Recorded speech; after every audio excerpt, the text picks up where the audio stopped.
Faciliter l'accès à l'information liée aux droits humains et la collaboration entre hommes de médias, autorités administratives, judiciaires et policières. C'est l'objectif visé par le 3e atelier de concertation multi-acteurs organisé ce mardi 5 décembre 2023 à Bafoussam dans le cadre du projet Presse Libre pour promouvoir les droits humains et mis en œuvre par l'Association des journalistes en Afrique pour le développement JAD. Vous savez, au début, c'était très difficile que les journalistes puissent se lancer dans les enquêtes et les reportages portant sur les droits humains, étant donné que l'accès aux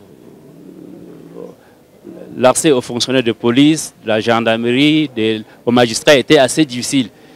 Depuis que nous avons organisé la première rencontre de concertation avec ces différents acteurs qui réunissaient autour d'une même table les journalistes et toutes ces autorités, beaucoup de journalistes ont pu garnir leur carnet d'adresses et se sont mis en position de produire beaucoup plus facilement les enquêtes, les reportages axés sur les droits humains.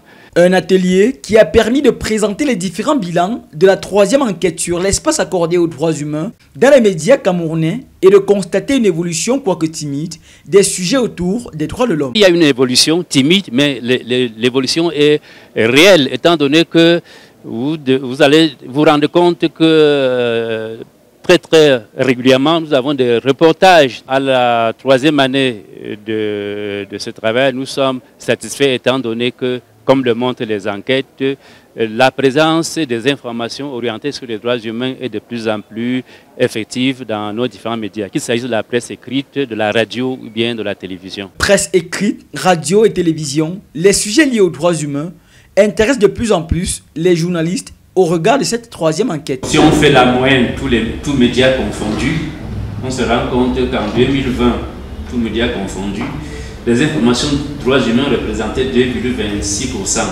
des contenus, 2022, 2,88% des contenus, 2023, 3,3% des contenus, soit une évolution de 46%. Entre 2020 et 2023. La progression est timide, mais elle est là. Et nous comprenons également que le contexte pour les journalistes est assez difficile. C'est pour ça que nous comprenons la difficulté à produire davantage des informations fondées sur les droits humains.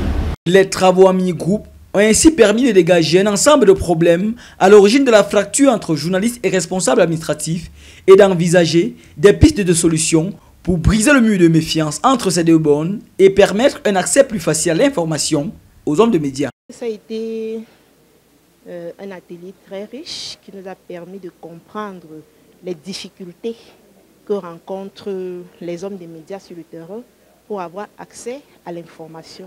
Et je dirais même la bonne information. Et nous avons pris note de leurs recommandations, de leurs doléances. Et ce que j'ai retenu, c'est que les journalistes ont encore beaucoup de lacunes parce que le véritable problème se trouve au niveau de leur formation. La formation déjà à la base, que je dirais, n'est pas très soudée. Et à mon tour, je demanderais que à ce niveau-là, que ce soit revu. Il me plaît qu'à la fin, qu'on s'est entendu d'ailleurs sur le fait qu'il y a cette difficulté justement liée à l'accès à l'information et que des engagements ont été pris ici par les uns et les autres à pouvoir justement faciliter cet accès à l'information, que les cellules de communication soient créées dans certains services et que ces services, ces autorités également, prennent le plus souvent le taureau par les cornes en donnant l'information pour éviter que les journalistes se retrouvent à spéculer, à divulguer ou à donner des choses qui peuvent menacer la société. Le journaliste doit prendre ses responsabilités en main pour éviter de donner des informations qui peuvent créer des tensions communautaires. Par exemple, il y a des informations qui n'ont pas obligation d'être rendues. On peut parfois retarder son rendu, le temps de bien recouper et de confronter les sources. Donc je ressors de là plein et je crois quand même que nous souhaitons également que de telles initiatives soient multipliées pour que nous soyons davantage capacités et outillés. Le projet Presse Libre pour promouvoir les droits humains revêt aussi un volet formation qui a permis à 30 journalistes et 16 avocats d'être formés et renforcés sur le thème liberté de la presse et droits de l'homme. 19 journalistes ont également bénéficié d'un accompagnement professionnel concourant ainsi à une production et une diffusion plus importante d'articles et reportages orientés sur les droits humains au Cameroun.